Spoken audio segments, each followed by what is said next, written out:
పిల్లల్లో సహన శక్తిని పెంచాలి.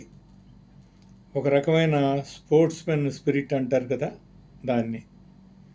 ఎలా అంటే మాట అన్నా విన్నా పడినా దాని నుంచి త్వరగా కోలుకొని సమాధానం ఇచ్చి సర్దుకుపోగల సామర్థ్యం అది స్పోర్ట్స్మెన్షిప్లో ఉంటుంది. దాన్ని పిల్లలు అందిపుచ్చుకోవాలి. లేకుంటే అలిగితే ఇంకా అలుగుడు, దానికి తల్లిదండ్రులు కరిగిపోయి దగ్గరికి తీసుకోవటం, ఇక అది ఒక అలవాటుగా మారి ఆ పైన ఒక బలహీనతగా మారుతుంది. అందుకని పిల్లలకి మాట అంటే పడటం, కొంచెం నిదానంగా, మరీ కఠినంగా ఉండకపోయినా అప్పుడప్పుడు వాళ్ళకి అది ఒక రకమైన ఇమ్యూనిటీ పెంచే ట్యాబ్లెట్ లాగా అవసరాన్ని బట్టి వాళ్ళని ఎక్కడికక్కడ మనం చూసుకోవాలి. లేకుంటే అది ఒక రకమైన అనర్థాలు కదా దారి తీస్తుంది.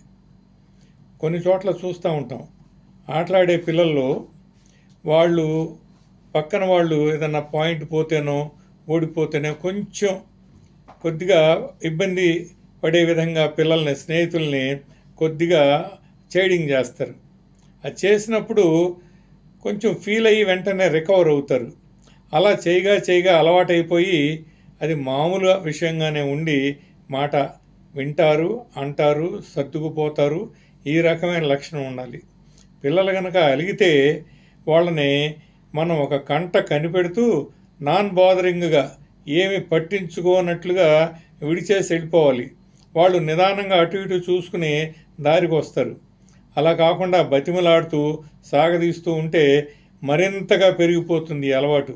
దాన్ని గుర్తుపెట్టుకుని తల్లిదండ్రులు వాళ్ళని కొంచెం ఆ టైప్ ఆఫ్ కంట్రోల్లో ఉంచాలి. తరువాత పిల్లల్ని కొంతమందిని చూస్తుంటాం మనం.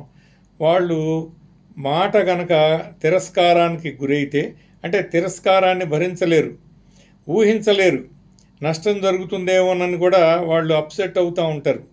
ఫర్ ఎగ్జాంపుల్, సెల్ ఫోన్ ఇవ్వము అంటే కొంతమంది ఈ మధ్యలో చూస్తున్నాం ఆత్మహత్య చేసుకుంటున్నారంట. డబ్బులు ఇవ్వకపోతే ఏదైనా కొనుక్కోవడానికి వాళ్ళు ఆత్మహత్య చేసుకున్నారు. వీళ్ళంతా స్కూల్ విద్యార్థులు, పెద్దవాళ్ళు కాదు. మరి అప్పటికే వాళ్ళకి అలాంటి ఆలోచనలు వస్తున్నాయి అంటే వాళ్ళ దగ్గర సహన శక్తి లేదు, సహించే శక్తి లేదు, మాట విని దానిని అర్థం చేసుకుని నింపాదిగా ఉండే తత్వం లేదు. కనుక పిల్లలకి ఆ రకమైన ఇమ్యూనిటీ నేర్పించాలి. అలా నేర్పిస్తే కానీ పెద్ద అయిన తర్వాత ఉద్యోగంలో అయినా అధికారులతో మాటలు వినాలి, పడాలి. దాన్ని అరిగించుకుని సర్దుబాటు చేసుకుని సక్రమంగా ఉండే అలవాట్లు రావాలి అంటే చిన్నప్పటి నుంచే వాళ్ళకి పునాది పడాలి.